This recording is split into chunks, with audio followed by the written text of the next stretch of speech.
Transmigrated as a debt-ridden heiress. Good news, I transmigrated into a world where everyone only cares about making money. Bad news, I am that very heiress, drowning in debt. To change the original owner's fate, I resolved to start my own business, opening a spicy hotpot skewer restaurant. A week after opening, a slender teenager walked into the restaurant. I took a closer look. Wasn't he Ethan, the notorious villain from the novel? He timidly looked at me, his voice soft. "Anya, can I eat on credit?" I replied. "If you eat my hot pot, you have to listen to me." From that moment on, Ethan's fate changed, and it was I who altered the course of his life. That day, just as I'd finished preparing the hot pot broth for the evening rush, a scrawny, bony boy entered. His clothes were old, faded from countless washes, and clumsily patched up. He stood bewildered at the door, his face flushed, long hair almost obscuring his eyes. He kept his head bowed, trying to avoid my gaze, but looking at his high nose bridge and innocent eyes, I recognized him immediately.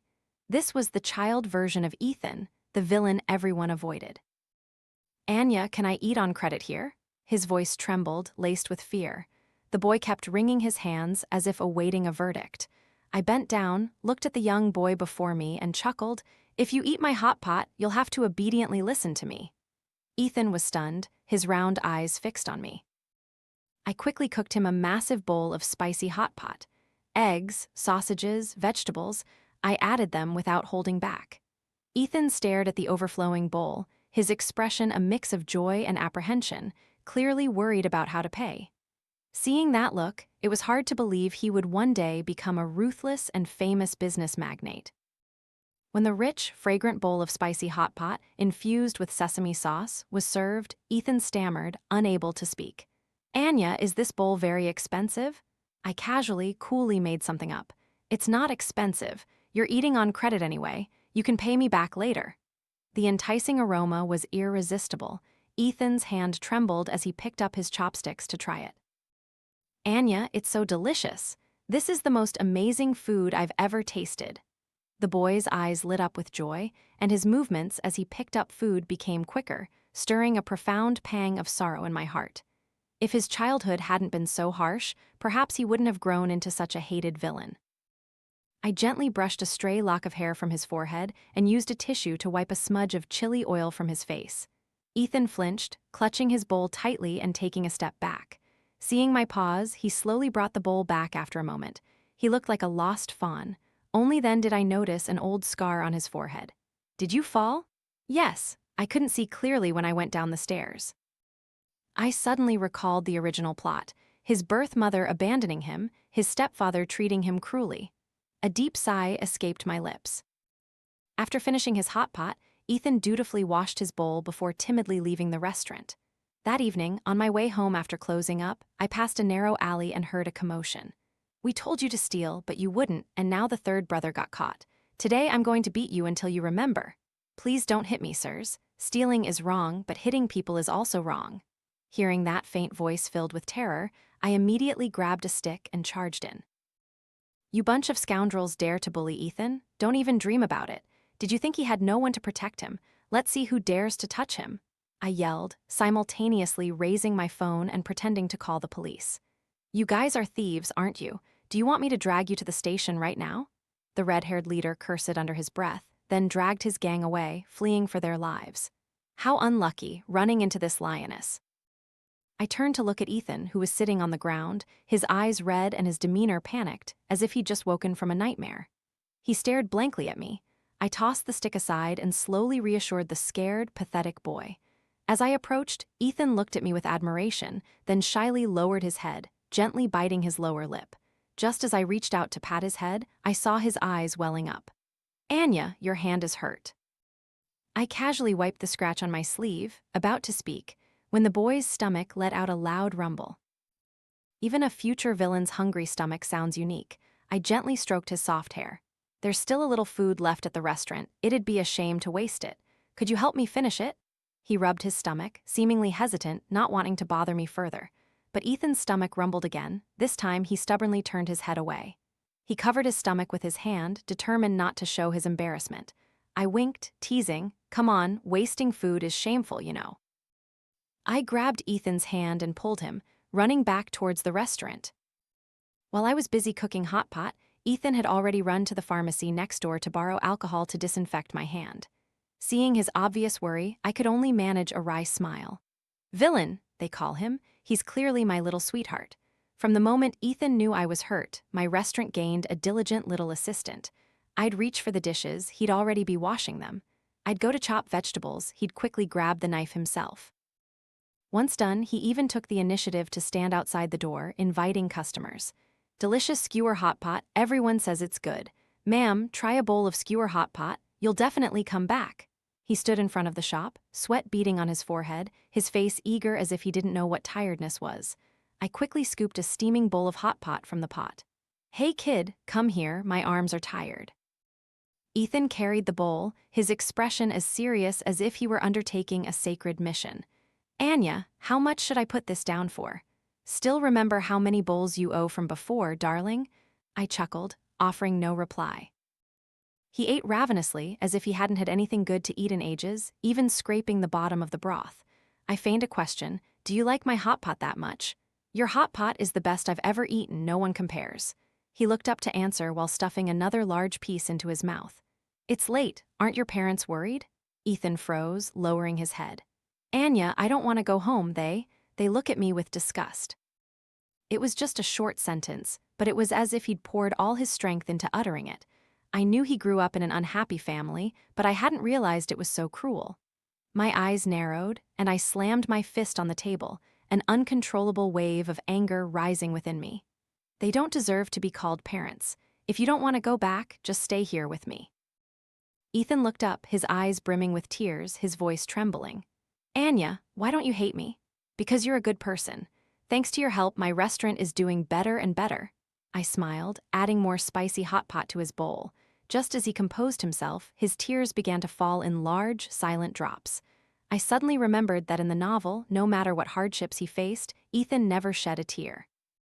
But looking at him now, it turned out that as a child, he was also a crybaby. The next morning, I proactively bought more meat. At lunchtime, just as I was preparing Hotpot for Ethan, he brought a few of his school friends. One of them frowned, his tone skeptical. This place looks pretty ordinary. Is it really good? Ethan held his head high, full of confidence. My Anya's skewer Hotpot is the best in the city. You guys just try it, you don't even have to pay now. He looked at me, his eyes radiant with pride. The others were dubious but eventually stepped inside. When Ethan served the Hotpot, the fragrant aroma made everyone's mouth water. Once they picked up their chopsticks, they couldn't stop eating. After settling the bill, Ethan dutifully handed all the earnings to me. Anya, our restaurant is so close to the school, why don't we try creating a student combo? Who knows, it might attract even more people to promote your shop. Seeing his eyes light up with excitement, I was astonished. He even meticulously calculated costs and profits down to decimal points. A mere 13-year-old with such profound foresight, I looked at Ethan, my mouth agape in amazement. All right then, let's do it your way, and if we make a profit, I'll share a portion with you. I slapped my hand on the table and gently pinched his cheek, which had just filled out a little. Ethan's ears turned crimson and he stuck out his tongue, whispering, Anya, don't give me money. Just don't hate me, letting me stay here with you is enough. How could I ever hate you? You're truly my invaluable advisor. Hearing this, Ethan's eyes curved like a crescent moon, sparkling with an unconcealable joy. So, training a future villain could bring this much happiness? Since starting the student program, my business had flourished beyond imagination. Then one day, market management officials unexpectedly arrived at the shop. Someone had complained that students who ate my skewer Hotpot had gotten food poisoning, suffering from vomiting and diarrhea. Please present all relevant documents. I was still bewildered when Ethan quickly brought out all the necessary paperwork. These are all the licenses and ingredient records for the shop. Please feel free to inspect anything you wish. His voice was clear and decisive, without the slightest hint of a naive 13-year-old child. As they began their inspection, my heart felt like it would leap out of my chest. If someone really had food poisoning, this would be a serious problem. I was anxious and uneasy, while Ethan unexpectedly approached me, reassuringly saying, Anya, our shop is clean. What's there to be afraid of? I looked at him, nodded firmly, and my heart gradually became steadier. The inspectors went through the shop, from inside out, but found no irregularities. They gave some vague excuse and quickly left. As soon as the regulatory officials were out of sight, Ethan began to breathe heavily, gasping for air. My nose suddenly stung. Clearly, he had been trembling with fear too, but simply because I was panicked, he felt compelled to act like an adult. I took a deep breath, reaching out to pinch his cheek. Next time something like this happens, you're a child, so just step aside and let me handle it. Ethan looked up at me, our eyes meeting. Anya, you were just crying, weren't you? I immediately denied it. Nonsense, what are you talking about? Ethan chuckled, tilting his head and looking at me with gentle affection. Anya, I want to grow up quickly to help you more. Everyone says I'm useless, but you never have. Being needed by someone else, that feeling is truly wonderful. His voice gradually softened, as if each word carried a touch of sadness. My heart ached in response. I had always viewed Ethan as a future great villain, a cunning and manipulative character. Yet, I had almost forgotten that he was just a growing teenager, searching for his own path. I gazed at him, an inexpressible emotion welling up within me. That weekend, Ethan and I went around the city, scouting other skewer hotpot restaurants. Anya, this place is awful. The broth has no flavor, the ingredients aren't fresh, and they skimp on portions. This place isn't good either. Witnessing him meticulously analyze every single weakness, I chuckled and turned to him. Listening to you, it sounds like my restaurant is the only perfect one in this whole city, huh? Of course, your hot pot is the best. He put on a serious face, clearly not understanding my joke. Before long, Ethan lowered his head, nervously fiddling with his fingers, looking embarrassed. Seeing him appear downcast, I instinctively pinched his cheek. Is there something you're hiding from me? Anya, can I always work here and help you? I paused, wondering why he would ask such a strange question. Mrs. Jenkins, our neighbor, said I just get in the way at your shop and cause more trouble. And someone accused you of child labor. So that's what this was about. I leaned my hands on the table, stating clearly, first, Mrs. Jenkins is famously nosy. Everyone's tired of her. Second, I don't pay you, so how can it be child labor exploitation? Moreover, I tell outsiders you're my nephew. What's wrong with you helping out at your aunt's shop? I spoke each word distinctly, my reasoning clear, making Ethan beam like early summer sunshine. On the way home, his eyes silently followed me without straying. Whenever I turned to look, he just offered a gentle smile and said nothing. That night, I had a strange dream. In it, the adult version of Ethan, the villain, stood before me, mocking me for ever thinking I could change his fate. I woke up with a start, finding Ethan sleeping soundly on his small bed. I quietly approached, bending down to tuck him in. Success or failure, I didn't care. All I truly wished for was for Ethan to live a happy and peaceful life. The Dragon Boat Festival was approaching, so I prepared ingredients in the restaurant to wrap *ban pyramid-shaped sticky rice dumplings. Watch carefully, I instructed. When tying the string, one hand must tighten, the other holds the dumpling firm. I demonstrated as I guided Ethan. The boy stood attentively, his eyes glued to my movements. After a few attempts, some dumplings burst open, some tore, others couldn't be tied at all, leaving the table strewn with spilled glutinous rice. Looking at the crooked dumplings before him, Ethan grew frustrated. I'm not wrapping anymore. They're so ugly, nothing like yours. I blinked, putting on a pitiful expression. How can you bear to let me wrap all of these by myself? Ethan, disheartened, reluctantly picked up a banana leaf and continued to clumsily wrap the dumplings. Seeing his awkward attempts, I secretly tucked a small surprise into one of them. While the TV screen showed a Mid-Autumn Festival gala, I was meticulously preparing the dumplings. At that moment, Ethan was staring intently at the old TV, which unexpectedly drew my attention. I suddenly realized his face was smudged with glutinous rice, looking strangely carefree. Not wanting to miss this amusing moment, I quickly pulled out my phone and secretly recorded him. Flash. The camera flash unexpectedly lit up. My action was exposed. Anya, why are you secretly taking pictures of me? Ethan startled, his face flushing crimson with embarrassment. Because you're too cute, I just wanted to. I showed him the phone, then quickly put it back in my pocket. The boy wasn't giving up, he lunged to grab it. My cheerful laughter echoed throughout the shop as I teased him. We both chased each other around. The *banu were cooked. Ethan eagerly took a dumpling out of the pot. There's one special dumpling with 2 salted egg yolks in here. Whoever finds it gets a small gift from me. I smiled brightly, subtly pushing the special dumpling towards him. The aroma of the dumpling filled the air, and Ethan carefully peeled back the banana leaf before taking a bite. His eyes lit up when he discovered the double yolk filling. I got it right away, so this gift is definitely mine. I smiled, pulling out the gift I had prepared. The beautifully decorated large box contained not only new clothes, but also school supplies. Before, I had struggled with how to give Ethan gifts. Now, the opportunity had arrived so naturally. The boy opened the gift box, his hands trembling as he saw the items inside. Without even looking closely at each item, he turned his back to avoid my gaze. "What's wrong? Don't you like it?" Just as I placed my hand on his shoulder, Ethan suddenly threw his arms around me, burying his face in my chest and sobbing. "Anya, you're going to leave me too, aren't you?" Hearing those words, my heart tightened. "Why would you think that? How could I ever leave you?"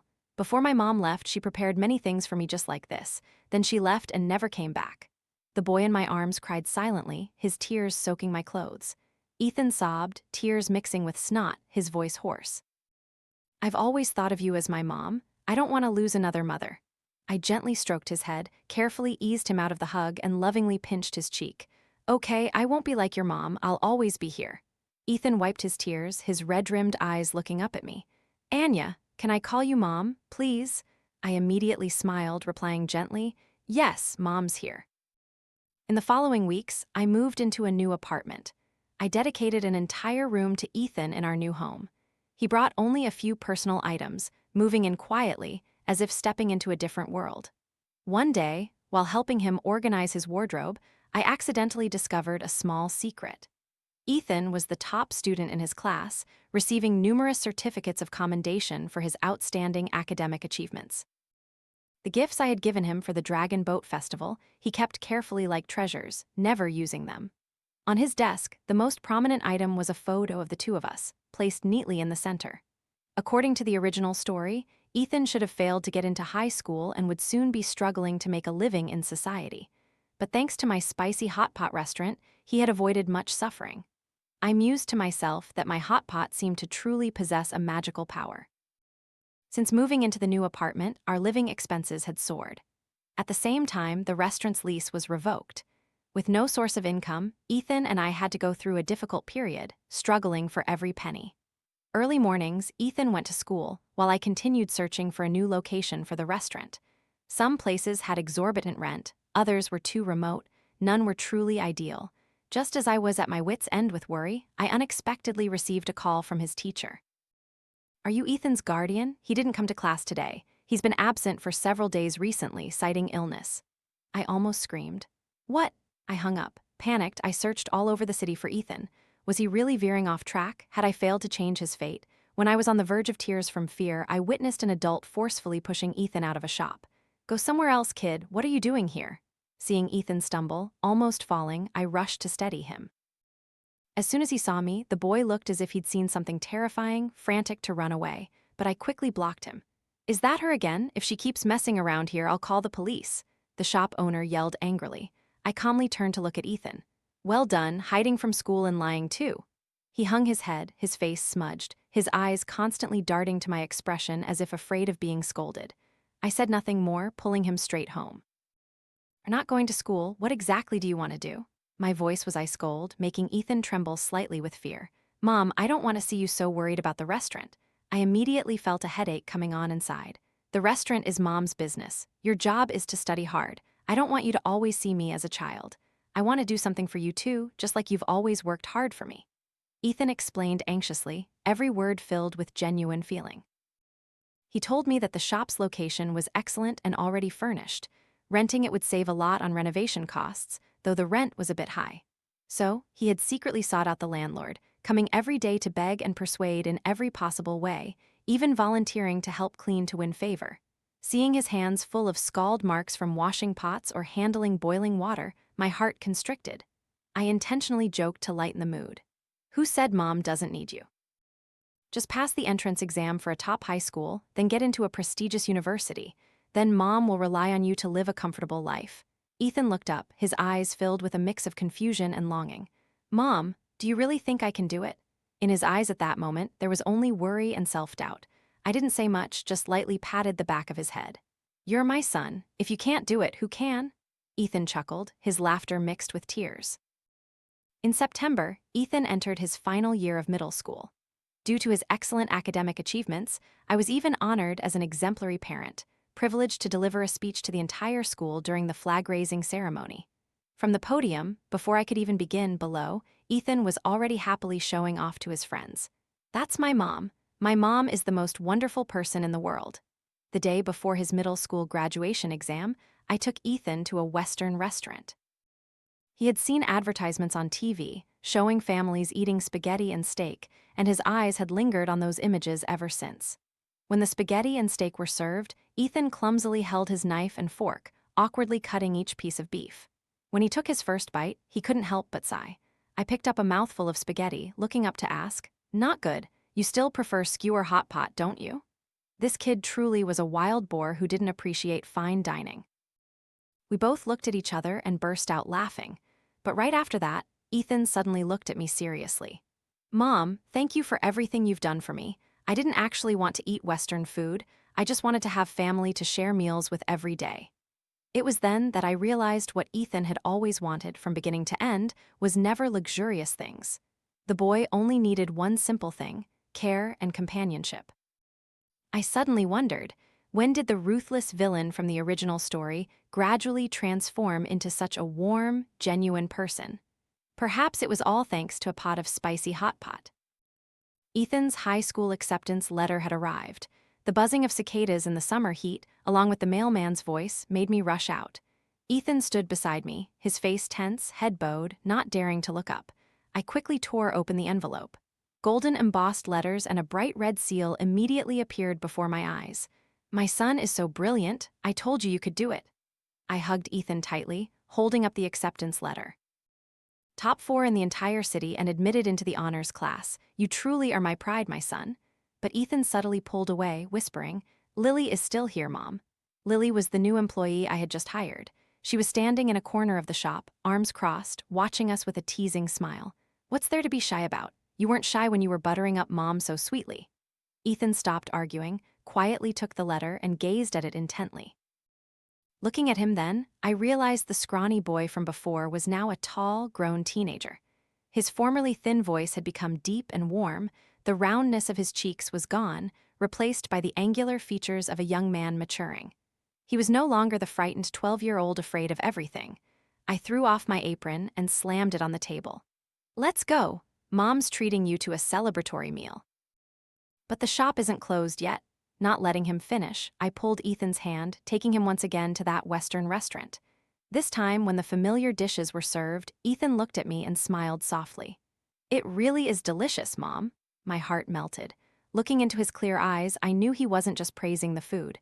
I waved to call the waiter, a sudden realization washing over me, how quickly 3 years had passed.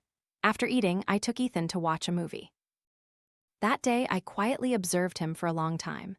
High school life began without me realizing it, and I personally took Ethan to his dormitory.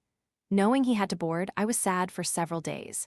Seeing this, Ethan reassured me, "If I go, Mom will have time to learn how to do the accounts for the shop. If you wait for me to come back, you probably won't be able to figure it out." Just as I was about to object, he changed his tone. "No, it's fine if you just stay the way you are now." I chuckled, looking at him with exasperation. "Who do you think I am? Am I that useless?" Ethan folded his blanket. I still couldn't bear to leave, my hand gently gripping a corner of the blanket. When he saw me off at the school gate, I couldn't help but start giving my usual instructions. "Mom will pick you up on the weekend, okay? Remember to eat well at school, eat whatever you want, don't suffer. If you feel homesick, call Mom. I'll come pick you up right away. Don't quarrel with friends, tell Mom if anything happens." Ethan silently watched me, his eyes more serious than I had ever seen them. His deep, warm voice resonated. "Mom," just that one call, and my heart fluttered. He swallowed, his throat tight. "I promise I'll study very hard." I saw him trying to suppress something. I didn't probe, just gently placed my hand on his shoulder. "Remember to take care of yourself too, my son." Turning to the restaurant, I began counting down the days until the weekend. Finally, the first weekend arrived. I woke up early and waited at the school gate long before. Just as I took Ethan's backpack, he immediately slipped a box of chocolates into my hand, his face clearly annoyed. I instantly understood the situation and teased, "Oh my, what girl has taken an interest in Mom's son? Do you like her?" Ethan frowned even more, intending to snatch the chocolate box back and throw it away. I quickly held it tight. "Don't waste it, it's someone's feelings after all." Looking at the delicate writing on the box, I seriously told him, "As long as it doesn't affect your studies, Mom gives you permission to date." Ethan walked quickly ahead, his voice low but clear. I don't like those girls, they're not as good as Mom. I was stunned. What? Are you planning to live with Mom forever, never getting married? Ethan gave me a meaningful glance, said nothing more, and just walked faster with his head down. I didn't know why, but a sudden unease stirred in my heart. My pulse quickened strangely. In the original story, Ethan survived due to a single obsession. Now, I had changed his fate, and that obsession seemed to have become me. On a midterm holiday, I took Ethan to an amusement park again. His teachers had told me that Ethan was an excellent student, but his personality was introverted and hard to approach. He didn't like playing with boys, and he was even more impatient with girls. I sighed. Raising a child was truly a subject that never had an absolutely correct answer. I had never taken Ethan to an amusement park before, so today he seemed fascinated by everything. Even a mundane ride like the carousel captivated him, as if it were his first real experience of childhood. Only I wasn't in the mood to have fun at all. My mind kept circling around an unspoken worry, an anxiety I couldn't name. Ethan seemed to sense my distraction and tried to make conversation to cheer me up. Mom, do you dare to ride the roller coaster? He pointed to the soaring tracks with constant ear-splitting screams, his eyes full of challenge. I couldn't stand that look, so I gritted my teeth and got on. The result? As soon as we got off, I had to hug a trash can and throw up everything. Ethan burst out laughing, patting my shoulder and offering water and tissues. Once I regained my composure, taking a sip of water to settle my stomach, a delicate gift box was presented before me. Anya, happy birthday, Mom. I stood frozen. For the first time in so many years, Ethan called me by my name. Suppressing a sob, I pinched his ear.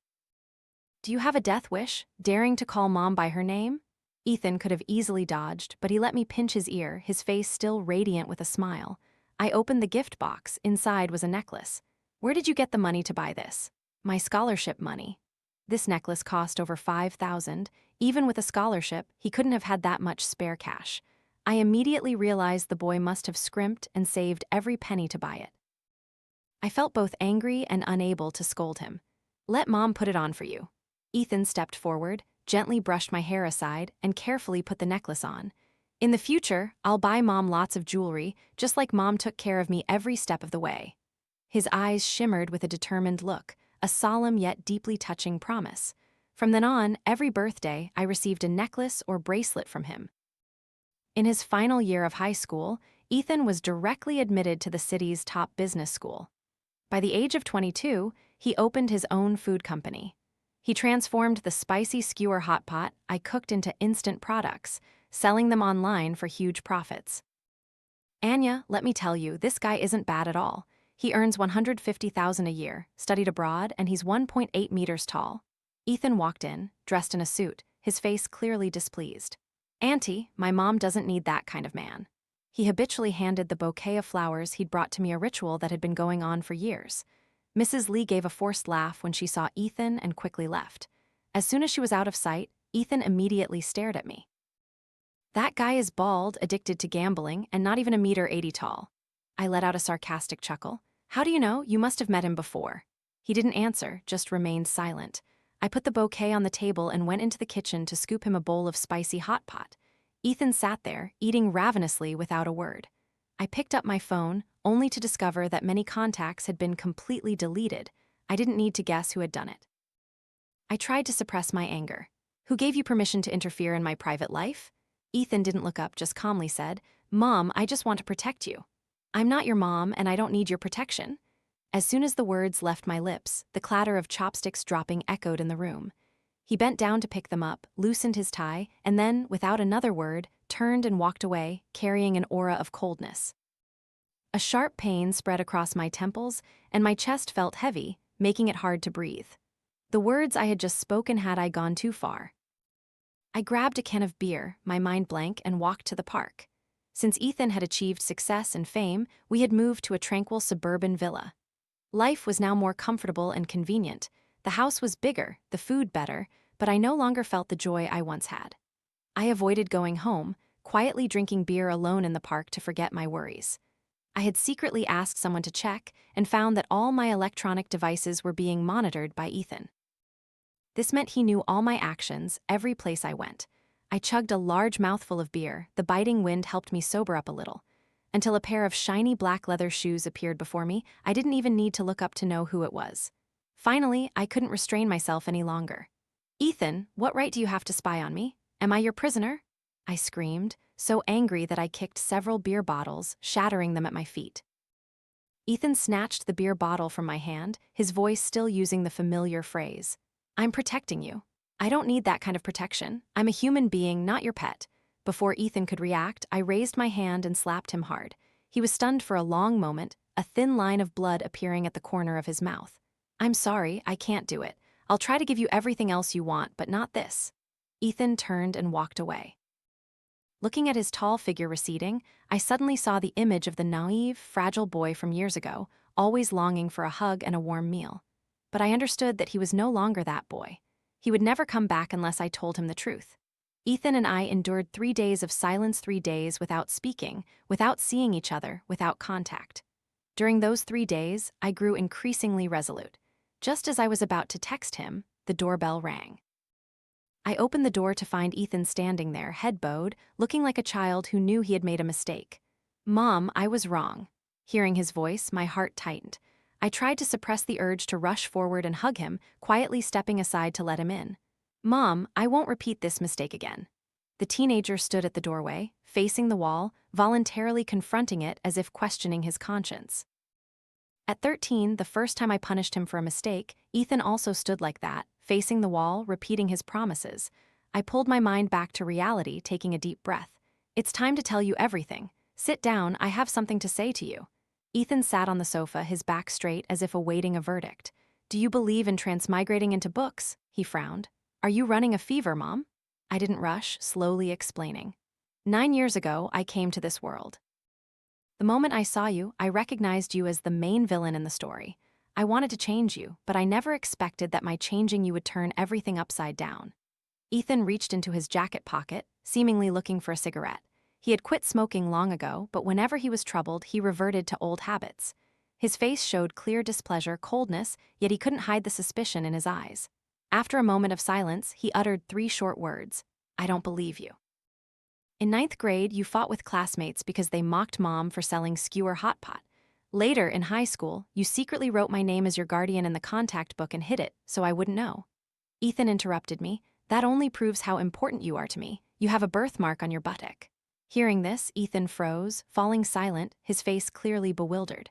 After a moment of silence, he softly asked, "So why did you still care about me?" He looked up, his eyes dark as if covered by clouds. I bit my lower lip, looking at him with all my sorrow. "Because you are just a child, and that book is just a book. You are a real person with emotions, with wounds, and with a future of your own." Ethan blinked, his eyes glistening with tears, and softly called out, "Mom." I gently pinched his cheek, exactly like 9 years ago. "Do you still resemble the character in the book now?" Ethan's voice was hoarse, as if he was trying to hide his emotions. I thought for a moment and replied, "Now you have a mom, but in that other world you were so lonely." The boy spoke softly, his tone doubtful, as if discovering something mysterious. "So, from the very beginning, you knew I would become a bad person, but you still treated me so well?" I nodded firmly, my hand estimating his height. "Back then, you were only this tall, remember? You asked me if you could eat more. Seeing you so thin, I couldn't bear to refuse." The house was still filled with photos of us, mother and son. Those small moments seemed to whisper tales of days gone by, each filled with growing love. Ethan's birthday, both of us with cake cream smeared all over our faces, laughing until we couldn't breathe. When he did his homework, his face serious and focused, I would sit beside him, playfully teasing. These photos captured so many of our firsts. Our first European meal, our first trip, our first time watching fireworks together in a faraway city. Ethan silently took out his phone and started typing. "This is David, he's never been married, he's a good person. Mom, you could try getting to know him." A moment later, my phone rang a new contact sent by Ethan.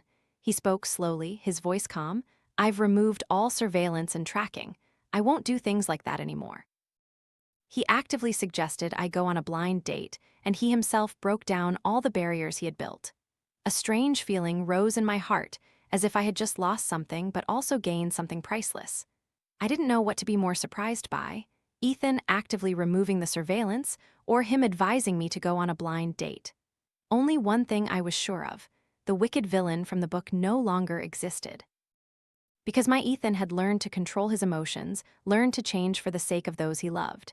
He suddenly squatted down in front of me, looked up, and his voice softly but firmly asked, "So, Mom, will you leave me?" I pretended to think, then slowly replied, "This world isn't so bad, actually. I won't leave." He rubbed his head against my thigh, a common affectionate gesture he made when he was sick. I gently stroked my son's hair, my voice soft as a breeze. "We'll always be a family, always." Ethan gripped my hand, uttering in a choked voice, "Mom." On the day the Skewer Hotpot restaurant reopened, Ethan was there very early. With him was a very graceful, refined girl named Emily, a literature teacher. The restaurant was bustling, and Ethan, as always, was ready to roll up his sleeves and help me. Emily offered to help, but Ethan told her to sit and rest, not allowing her to lift a finger. Seeing this, I couldn't help but tease. "Oh my, even this block of ice has blossomed. Finally showing some care, huh?" Emily's face immediately flushed, her ears turning red too. "Mom, please don't tease Emily anymore, she's shy." Ethan gently reminded me while clearing a table, but a happy smile couldn't be hidden from the corner of his mouth. I leaned close to Emily's ear, lowering my voice to tease, "You don't know, but this kid used to be just as shy as you are." Blushing was a common thing. When he grew up, he got a thicker skin. He wouldn't even admit he was wrong when he was scolded. Really? Ethan told me he's always been like that. Emily's voice was as gentle as water, and her eyes, when she looked at Ethan, were full of affection. Tenderly, I didn't want to disturb their intimacy, so I quietly retreated to the kitchen, preparing a steaming, fragrant bowl of spicy hot pot for each of them. Just as I scooped food out of the pot, I heard whispers from outside the restaurant. "Your suit is covered in vinegar, and you have a meeting later, don't you?" "There's still time to buy a new one, I guess." "It's fine, it's just a little vinegar." Ethan took a tissue and bent down to wipe the stain on his jacket. I suddenly remembered the image of him when he was 12 years old, thin. That day, I gave him a brand new shirt, and the first time he wore it, a neighbor's child dirtied it. Ethan was so angry that he burst into tears. I smiled, continuing to scoop hot pot into bowls, my heart filled with an indescribable warmth and tenderness. "What if people laugh at you at school later? You're the CEO, who would dare to laugh at you?" All right, you're the best, no one dares to tease you." Emily giggled, while Ethan carefully brushed away the stray hairs on her forehead. "Here's the Skewer hot pot." I placed 2 steaming bowls on the table. Ethan couldn't wait any longer, chopsticks ready to dig in. When he was little, he loved Mom's hot pot the most.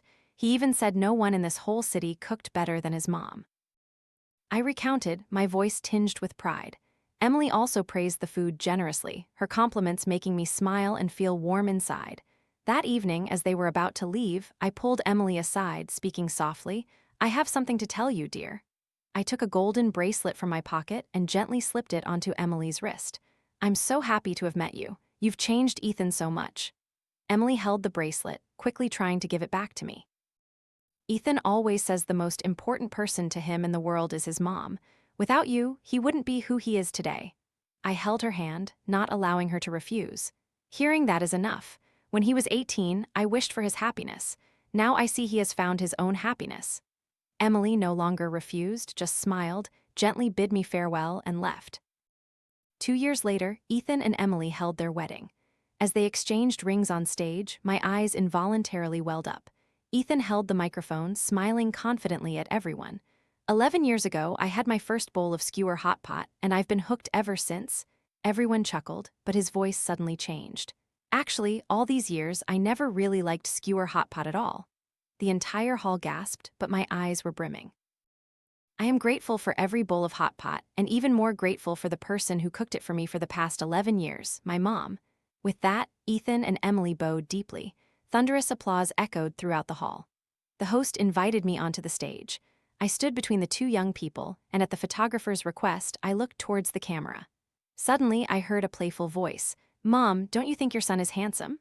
I answered, my voice trembling, unable to hide my emotion. "Handsome?" Ethan turned to look at me, his gaze full of meaning. "Mom, thank you for choosing to stay. I also feel lucky that I chose to stay that year."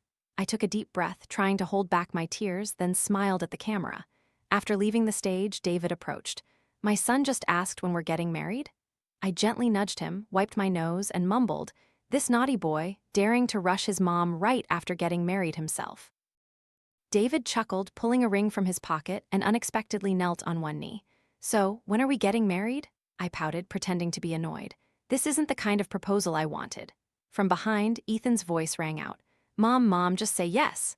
I turned around to meet my son's radiant gaze, just like when he was 12 years old, asking for his first bowl of spicy Hotpot on credit. Ethan, arm in arm with Emily, approached David and me. He took our hands, and together, with bright smiles, we greeted each guest. 11 years ago, I was a transmigrator from a book. 11 years later, I am Ethan's mother, and above all, I have found myself. My spicy Hotpot may not be a magic elixir that can heal all wounds, but love and time can always heal everything. Two souls, once alone, with enough warmth and enough patience, will eventually find each other in this world. Amidst the laughter, I suddenly understood that all of us had been saved.